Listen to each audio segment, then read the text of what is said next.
Rebecca Larson was a newly married woman living with her husband, Alex, and their 6-month-old son, Ethan, in San Antonio, Texas. Life was supposed to be exciting and full of promise, especially with a new house being constructed for their family. But for the time being, they had to settle into a modest rental home on the outskirts of the city. A 2-bedroom bungalow, old and weathered but quaint, it seemed like the perfect temporary solution. Rebecca, however, couldn't shake the unease she felt from the moment they moved in. The air inside the house was thick, almost suffocating. She dismissed it as postpartum nerves and the stress of caring for a newborn. Yet, as the days turned into weeks, strange occurrences began unraveling Rebecca's sense of reality. The first night in the house was marked by restless sleep. Rebecca woke up several times, hearing faint, unplaceable sounds. A creak here, a whisper there. At first, she thought it was the house settling or her imagination running wild. Alex seemed unaffected and was snoring beside her, oblivious. She convinced herself she was just exhausted. In the weeks that followed, her unease grew. The feeling of being watched was persistent, especially when Rebecca was alone. When Alex left for work during the day, she often found herself glancing over her shoulder, expecting to see someone behind her. But there was never anyone there. Ethan, usually a calm baby, started crying uncontrollably, especially at night. No amount of rocking, feeding, or soothing would calm him. He would cry until he exhausted himself, falling into a fitful sleep. Rebecca told Alex about it, but he chalked it up to the baby being colicky. One afternoon, Rebecca was in the kitchen washing dishes while Ethan napped in his crib.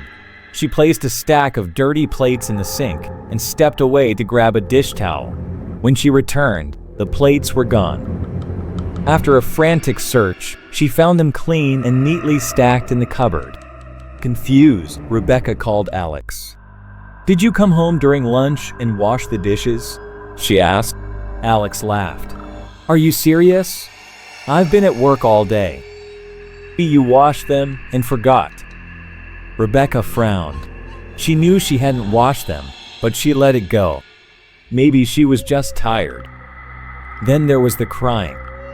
Late at night, after Alex and Ethan were asleep, Rebecca began hearing faint cries, almost like a child sobbing. The sound always seemed to come from the second bedroom, which they used as storage. Initially, she assumed it was the neighbor's child, but the cries persisted, even in the dead of night when the neighborhood was eerily silent. One night, curiosity got the better of her. She crept toward the second bedroom, heart pounding. As she pushed open the door, the crying stopped. The room was empty, filled only with unpacked boxes and old furniture. Cold, unnaturally cold. Rebecca shivered and quickly shut the door. The turning point came on a sunny afternoon. Rebecca was lying on the couch in the living room with Ethan sleeping beside her. The sunlight streamed through the windows, bathing the room in warmth. For the first time in weeks, Rebecca felt a sense of peace. She drifted off to sleep, but woke abruptly, her body paralyzed.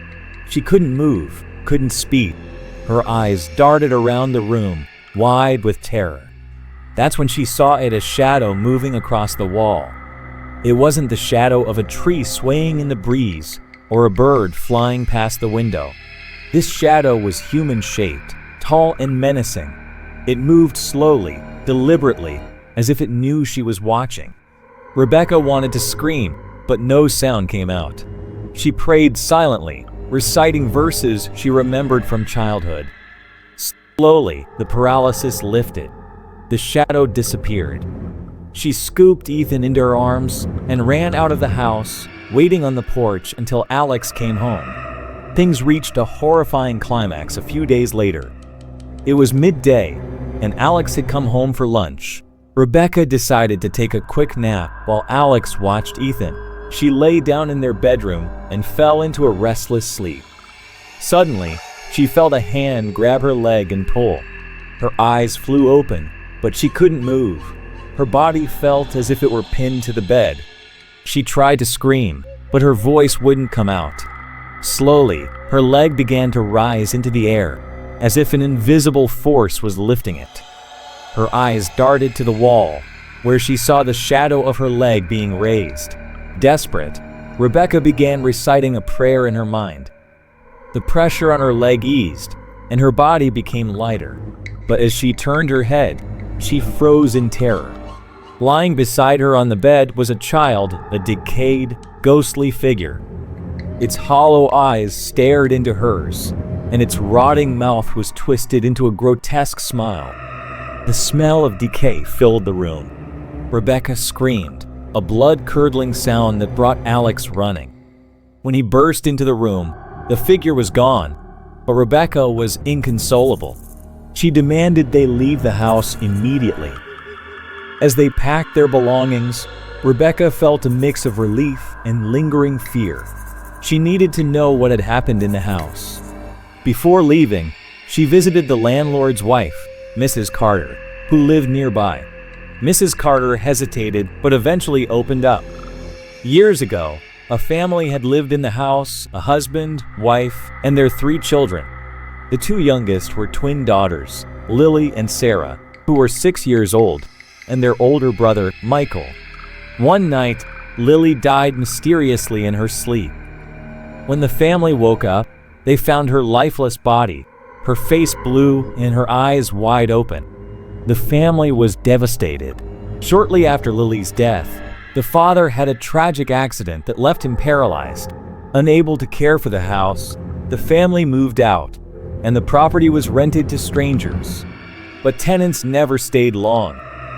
Everyone complained of strange noises, cold spots, and sightings of a decayed child. Rebecca's heart sank as Mrs. Carter described Lily's room. It was the same room where Rebecca had seen the ghostly child. Rebecca and Alex moved into a motel while waiting for their new house to be completed. But Rebecca couldn't shake the memory of what she had seen. Nightmares plagued her for months, and she refused to drive past the old house. The experience changed Rebecca. She became more spiritual, seeking solace in her faith. She often wondered about Lily, why her spirit lingered in the house, and what she wanted. Though Rebecca never returned to the house, she sometimes drove by the neighborhood, her heart heavy with the memory of those haunting days. The house, she noticed, remained vacant, its windows boarded up. And that's Rebecca's story, a tale of loss, fear, and the lingering presence of a child gone too soon. If you've ever experienced something similar, feel free to share your story. Until next time, stay safe, and remember, some houses hold more than just memories.